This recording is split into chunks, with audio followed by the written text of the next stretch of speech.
राधे राधे, जय श्री कृष्णा, श्री शिवाय नमस्तुभ्यम। तो मेरी यूट्यूब फैमिली कैसी है, आप सब लोग कैसे हैं? आई होप अच्छे होंगे। मैं भी बहुत अच्छी हूँ। तो आज है मासिक शिवरात्रि और हर महीने जो शिवरात्रि आती है वो हमें ज़रूर करना चाहिए, जो हर मंथ शिवरात्रि आती है। तो चलिए आज मैं बताती हूँ आपको कि हमें मासिक शिवरात्रि की पूजा अर्चना कैसे करना चाहिए, कैसे महादेव का अभिषेक करना चाहिए। हम हर महीने जो मासिक शिवरात्रि आती है, पार्थिव शिवलिंग का निर्माण करके यदि हम पूजा अर्चना करते हैं या शिवरात्रि पर प्रदोष काल में शाम की टाइम पार्थिव शिवलिंग बनाकर महादेव की अभिषेक करते हैं, हमें हजारों अश्वमेघ के फल के जैसा फल मिलता है, हमें हजारों अश्वमेघ के बराबर फल मिलता है। तो हमें मासिक शिवरात्रि पर पूजा अर्चना ज़रूर करना चाहिए। ये महीने में एक बार पड़ती है तो हमें अवश्य करना चाहिए। और अभी ये भादों की पड़ी थी, सावन की पड़ी थी, अभी और भी पड़ेंगी। तो आप ये मासिक शिवरात्रि ज़रूर करें। आप यदि प्रदोष व्रत नहीं कर सकते तो वैसे प्रदोष व्रत करना चाहिए। हमें 26 प्रदोष व्रत जरूर करना चाहिए हमारे जीवन काल में।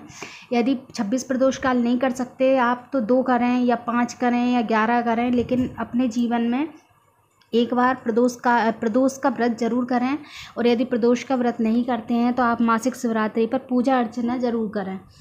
तो आपको क्या करना है ये देखिए, हमें शिवलिंग कैसे बनाना चाहिए। तो हमें ये पूजा शाम के टाइम प्रदोष काल में करते हैं। हम प्रदोष काल का समय होता है 4:30 या 5 बजे से लेके 6:45 तक, 7:30 तक, कभी कभी जल्दी भी हो जाता है।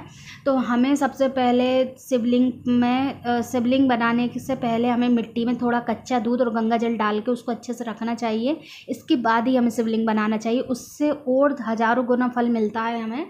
और हमें जो शिवलिंग में सबसे पहले हम जो माँ जगत जननी के हस्तकमल हैं हमें वो बनाना चाहिए। तो वो हमें सबसे पहले नीचे एक बेलपत्र रखना चाहिए। इसके बाद में माँ जगत जननी की जो जलाधारी है पहले वो बनाएं, इसके बाद में शिवलिंग बनाएं। तो आपको गणेश जी और कार्तिक माँ पार्वती बनाने की ज़रूरत नहीं है। यदि आप बना सकते तो ठीक है, नहीं बनाते तो शिवलिंग में ही सभी का स्थान है। और आप बस शिवलिंग अकेली बनाएं और पूजन अर्चना करें। तो ऐसा कुछ नहीं है कि आप सभी और सब परिवार बनाएं तो और अच्छा है। यदि नहीं बना सकते हैं, आप सिर्फ शिवलिंग बनाएं तो उनमें भी कार्तिकेय, गणेश जी महाराज, माँ अशोक सुंदरी, 5 बेटियां उनकी, जया विसेरा सामने वाली 2 तली और देव, और माँ जगत जननी और नंदी महाराज, इन सब का स्थान होता है। तो आप यदि नहीं बना सकते तो कोई बात नहीं। तो अब आप पूजा अर्चना करें। एक अखंड दिया लें घी का, जो हम पूजा स्टार्ट करें, अभिषेक करें जब से लेके और आरती तक, आरती के बाद तक भी हमारा वो दिया कम से कम आधे घंटा से 1 घंटे तक हमारा जो वो दिया अखंड दिया जलता रहा है। और 2 दिया लेंगे तो हम एक दिया परमानेंट जला के रखेंगे और एक दिया से आरती करेंगे। तो ये मैंने ये शिवलिंग बना लिए हैं और अब मैं करूँगी पूजन। तो हमें एक गोल सुपारी लेनी है। तो जो हम उनसे गोरा और गणेश बनाएंगे। 2 गोल सुपारी लेनी गोरा और गणेश बनाने के लिए, गोरा और गणेश बनाने के लिए। इसके बाद में हम उनमें अच्छे से मोली लपेटेंगे, 1 रुपये का सिक्का लेंगे और थोड़े से अक्षत रख के और गोरा और गणेश को स्थापित कर देंगे। इसके बाद में अब हम पूजा स्टार्ट करेंगे। हमने अखंड दिया देखिए आप मैंने जला लिया है और गोरा गणेश की स्थापना भी कर दी है। और आप ऐसा कोई बड़ा बर्तन ले लें जो हम पूजा अर्चना का। इसके बाद में हम अपने आप को शुद्धि करेंगे, 3 बार जल आचमन करेंगे।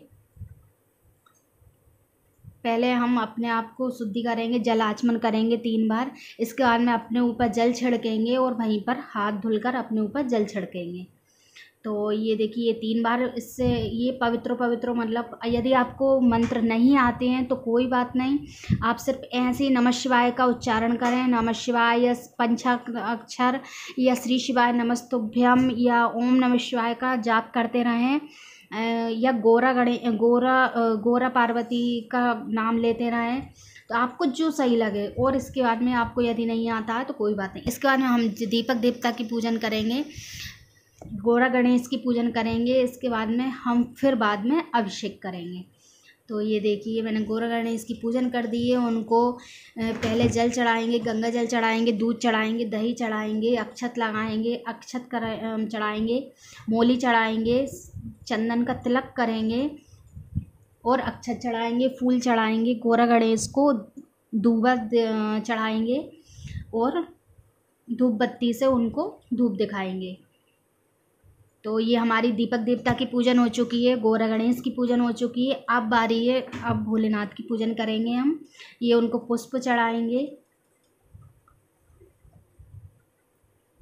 तो आप अपने धन संबंधी के लिए, व्यापार के लिए, लक्ष्मी के लिए, बच्चे नहीं पढ़ते हैं या व्यापार नहीं चल रहा है या कोई भी विपत्ति आपके घर में, कोई भी परेशानी है, आप एक बार ये मासिक शिवरात्रि पर महादेव का अभिषेक कर कर देखिए, महादेव की पूजा अर्चना कर कर देखिए। प्रदोष काल में आप एक दीपक घर में और एक दीपक मंदिर में जाकर लगाइए, आप देखेंगे आपकी एक ही शिवरात्रि में आपकी सारी मनोकामनाएं पूर्ण हो जाएंगी। क्योंकि ये जो महाशिवरात्रि आती है उससे कोई कम नहीं, ये शिवरात्रि मासिक शिवरात्रि आती है। हर महीने आप हर महीने शिवरात्रि के पार्थिव शिवलिंग का निर्माण, जैसे आप रोज़ शिवलिंग नहीं बना सकते, कोई बात नहीं, आप महीने में एक बार पार्थिव शिवलिंग का निर्माण करके पूजा अर्चना जरूर करिए, आपकी सारी विपत्तियां दूर होंगी। धन लक्ष्मी के लिए, व्यापार के लिए, हर चीज़ के लिए।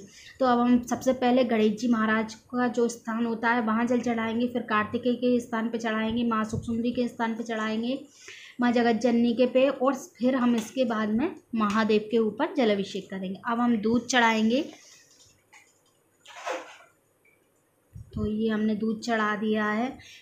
सभी चीज़ों से महादेव का अभिषेक करेंगे, पूजा अर्चना करेंगे और ओम नमः शिवाय या श्री शिवाय नमस्तुभ्यम का हम हमेशा जाप करते रहेंगे। तो दही चढ़ाएंगे अब महादेव को। आप जो भी चीज़ चढ़ाएं, वैसे हम जो चीज़ चढ़ाते हैं ना उसके बाद में ना हमें जल चढ़ाना अति आवश्यक होता है, पर कभी कभी नहीं हो पाता है, तो आप ना सब चीज़ चढ़ा के बाद में फिर डबल से जल चढ़ाएं। तो शहद यानी मधु, उससे भी अभिषेक करेंगे। पहले गंगा जल, सादा जल, फिर गंगा जल, फिर दुग्ध यानी दूध, फिर दही, फिर मधु यानी शहद, इसके बाद में हम घी के बाद में आप या तो पिसी हुई शक्कर का बूरा ले लें या फिर जो बूरा मिलता है वो चढ़ाएं, शक्कर भी चढ़ा सकते हैं। इसके बाद में हम पूरी पांचों चीज़ों से मतलब पंचम रस से हम महादेव का अभिषेक करेंगे। इसके बाद में हम फिर से गंगा जल चढ़ाएंगे। तो ये देखिए हमने सारी चीज़ें चढ़ा दी हैं। अब हम फिर से गंगा चढ़ा शुद्ध जल से स्नान कराएंगे महादेव को। तो गाइस आप एक बार इसको ज़रूर करिएगा। ये बहुत ही मासिक शिवरात्रि का लाभ बहुत ही बड़ा लाभ है, हजारों अश्वमेघ के बराबर हमें फल मिलता है। इसके बाद में अब हम चंदन का तिलक करेंगे महादेव को। तो त्रिपुंड बनाएंगे, और त्रिपुंड बनाने का तरीका आपको पता है, मेरे चैनल पर वीडियो डली हुई है, तो आप ज़रूर देखिएगा त्रिपुंड बनाने का तरीका, सही तरीका क्या है। तो इसके बाद में हम सबको चंदन लगाएंगे, अक्षत चढ़ाएंगे। ये मूंग, खड़ी मूंग के दाने हैं, खड़ी मूंग चढ़ाएंगे। चंदन चढ़ाने से हमारे जीवन में हमेशा खुशहाली होती है। अक्षत चढ़ाने से घर में लक्ष्मी की वृद्धि होती है। मूंग चढ़ाने से हमारे जो बुध ग्रह ठीक होता है। दूबा चढ़ाने से हमारे ऊपर गणेश जी महाराज की हमेशा कृपा बनी रहती है। तो आप ये जो भी चीज़ चढ़ाते हैं ना, उसका एक साइंस के तौर पर देख लो या किसी भी चीज़ पे ग्रह से मिला लो या कुछ भी कर लो, आपको हर चीज़ से फ़ायदा है, हर चीज़ से लाभ है। महादेव हमारी ज़रूर सुनते हैं, भोले भंडारी हैं। हम उनको एक लाल पुष्प चढ़ाएंगे, गुलाब का हो या जो भी। इसके बाद में एक बेलपत्र समर्पित करेंगे, उस पर राम लिखकर, और पीला फूल चढ़ाएंगे महादेव को। ये जनेऊ धारण करवाएंगे, और सादा जनेऊ कभी नहीं चढ़ाते हैं। जनेऊ में हमेशा हल्दी या कुमकुम या चंदन लगाकर ही जनेऊ धारण करवाते हैं, कभी भी सादा जनेऊ नहीं चढ़ाते। इसके बाद में फिर से हम दूबा चढ़ाएंगे महादेव को। हमने गणेश जी महाराज के स्थान पे चढ़ा दी थी, अब महादेव के शिवलिंग पर भी चढ़ाएंगे। बेलपत्र चढ़ाएंगे, पीला पुष्प चढ़ाएंगे महादेव को। तो व्यापार के लिए, धन वृद्धि के लिए, लक्ष्मी के लिए आप ये मासिक शिवरात्रि का व्रत जरूर करें, और पार्थिव शिवलिंग बनाकर महादेव की पूजा अर्चना जरूर करें। इसके बाद में हमारे घर में यदि धन वृद्धि की कमी है तो हम एक खड़ी हल्दी की गांठ और एक कमलगट्टा महादेव को अर्पित करेंगे अपनी मनोकामना बोलकर। आप इसको बाद में पूजा अर्चना आपकी हो जाए, काली तिल चढ़ाएंगे, काली मिर्ची चढ़ाएंगे, धन लक्ष्मी के लिए, वृद्धि के लिए लौंग चढ़ाएंगे। तो 7 काली तिल्ली के दाने, 7 लौंग और 7 काली मिर्ची, ये सब चढ़ाएंगे हम महादेव को लक्ष्मी के लिए। और ये समी पत्र है। समी पत्र यदि आपके घर में बहुत ही ज़्यादा 1 रुपये की भी आपके घर में इनकम नहीं है तो आप समी पत्र को हल्दी में लपेट कर और फिर वो चढ़ाएंगे। इसके बाद में आपकी पूजा अर्चना हो जाए तो आप ये कमलगट्टा, हल्दी की गांठ, 2-3 काली मिर्ची, ये सब उठाकर आप अपने व्यापार में गले में रख सकते हो या घर में भी बांध कर टांग सकते हो। इसके बाद में हम ये बील का फल चढ़ाएंगे, महादेव को अति प्रिय है ये बील का फल। इसके बाद में हम ये धतूरा चढ़ाएंगे। धतूरा भी आपको आपकी मनोकामना करके, आपका नाम और गोत्र बोलकर हल्दी में लपेटकर लक्ष्मी वृद्धि के लिए, तेज लक्ष्मी के लिए, अखंड लक्ष्मी के लिए, चिरकाल लक्ष्मी के लिए आप ये उपाय ज़रूर करें। तो आप ये हल्दी में लपेटकर, वैसे सादा भी चढ़ाते हैं, लेकिन यदि जिसको लक्ष्मी चाहिए, बहुत ज़्यादा चिरकाल लक्ष्मी चाहिए, धन लक्ष्मी चाहिए, अखंड लक्ष्मी चाहिए, हमारे घर से कभी लक्ष्मी जाए ही ना, हमेशा स्थिर लक्ष्मी बनी रहे हमारे घर में, तो हल्दी में धतूरे को लपेटकर हमें अपना नाम और गोत्र बोलकर महादेव को अर्पित करना चाहिए। तो ये हमने धतूरा अर्पित कर दिया है। इसके बाद में इस धतूरे का भी एक क्रम होता है। यदि आप रात को 12 बजे मंदिर में जाकर चढ़ा कर आएँ और 12 बजे से पहले अगर उठा के आप अपने गले में या व्यापार में बांध देंगे, लाल कपड़े में बांध कर टांग देंगे, तो आपके व्यापार में दिन दूनी रात चौगनी होगी। तो ये महादेव को हम भोग अर्पित करेंगे। ये मैंने खीर बनाई है साबूदाने की, तो आप कुछ भी मिठाई, दूध से बनी मिठाई अर्पित कर सकते हैं, मावे की या कोई भी सफ़ेद मिठाई। महादेव को सफ़ेद मिठाई ज़्यादा पसंद है, तो आप कोई भी सफ़ेद मिठाई अर्पित करेंगे। ये बील का एक और फल था। और महादेव को हम ये गुलाब का इत्र अर्पित करेंगे, गुलाल, भोड़र गुलाल अर्पित करेंगे। और जो भी फल फ्रूट हैं वो अर्पित करेंगे। ड्राई फ्रूट हों तो जैसे ड्राई फ्रूट अर्पित कर सकते हैं। तो हमने ये महादेव को भोग लगा दिया है और ये महादेव का श्रृंगार। अब महादेव की हम आरती करेंगे। तो ये देखिए हमारी पूजा अर्चना कंप्लीट हो चुकी है। महादेव को धूप बत्ती दिखाएंगे। अगरबत्ती नहीं जलाते हैं, हमारे सनातन धर्म में अगरबत्ती का कहीं पर भी विधान नहीं है। हमें अगरबत्ती नहीं जलाना चाहिए, क्योंकि अगरबत्ती में बांस होता है और बांस हमारे वंश को नष्ट करता है। तो बांस से वृद्धि होती है, इसलिए हमें बांस कभी नहीं जलाना चाहिए, इसलिए हमें अगरबत्ती नहीं जलाना चाहिए।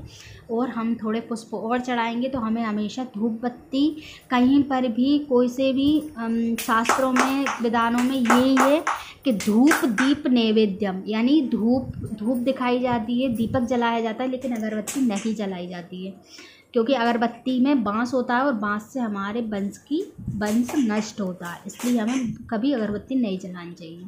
अब हम महादेव को भोग लगाएंगे। तो हमने घी की आहुति देंगे 5 बार घी की आहुति देंगे, 5 बार खीर की आहुति देंगे, 5 बार ड्राई फ्रूट की आहुति देंगे, 5 बार जो धूप होती है उसकी देंगे, और 5 बार हम गुड़ की देंगे। तो हम सभी तरीके की धूप महादेव को आहुति देंगे। और आपको कोई मंत्र नहीं आता है, कोई बात नहीं, आप सिर्फ नमः शिवाय ओम का जाप करें। और नमः शिवाय ओम जाप करने का भी एक तरीका है। यदि आप ओम नमः शिवाय बोलेंगे तो ये सीधा है, तो इसके बाद में आप इसे उल्टा जाप करें। अगर महादेव आपकी नहीं सुन रहे हैं, आपको कोई मनोकामना है, आपको जल्दी जल्दी पूर्ण करना है, तो आप नमः शिवाय ओम नमः शिवाय की जगह नमः शिवाय ओम बोलना स्टार्ट करें, मतलब महादेव का नमः शिवाय उल्टा जाप है। तो मैं आपको पूजा अर्चना के साथ साथ कुछ उपाय भी बता रही हूँ, तो आप इनको सुनिएगा और करिएगा। आपको लाभ हो तो आप कमेंट में मुझे हर हर महादेव लिखना ना भूलें। अब हम करेंगे आरती। ये देखिए मेरा बच्चा भी आरती कर रहा है, वो भी मेरे साथ पूजा अर्चना कर रहा था।